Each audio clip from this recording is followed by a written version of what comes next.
Hi, this is Pastor Dale O'Shills from Church of the Redeemer in Gaithersburg, Maryland. Thank you so much for joining me for our devotional time today as we start out a brand new week together. In this week, I want to talk to you about getting strength on the inside to make the decision, I will grow stronger, and to grow stronger internally. The Apostle Paul in the book of First Thessalonians reminds us that we are to be made whole and holy in all of our being, spirit, soul, and body. And oftentimes we think about the strength in our bodies and we give attention to that, but we actually neglect the innermost part of our being.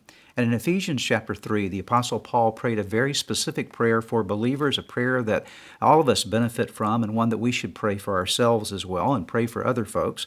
Here's the prayer. I pray that from that's God's glorious, unlimited resources, He will empower you with inner strength through His Spirit. I want you to notice that phrase, inner strength through His Spirit. That God wants you to be strong on the inside. You need strength internally if you're going to handle things that come to you externally. Part of the reason that we oftentimes have trouble handling things that happen outside of us is because there's very little strength inside of us. It's sort of like a basketball that is not inflated. It doesn't have much bounce to it, or a soccer ball that has lost its air. You can't get much kick out of it. There's not a lot of resiliency to it. And the same is true in our lives, that when we are depleted on the inside, when we are lacking inner strength, that when the blows, the stresses, the strains of life come our way, there's nothing that gives us the capacity on the inside to bounce back.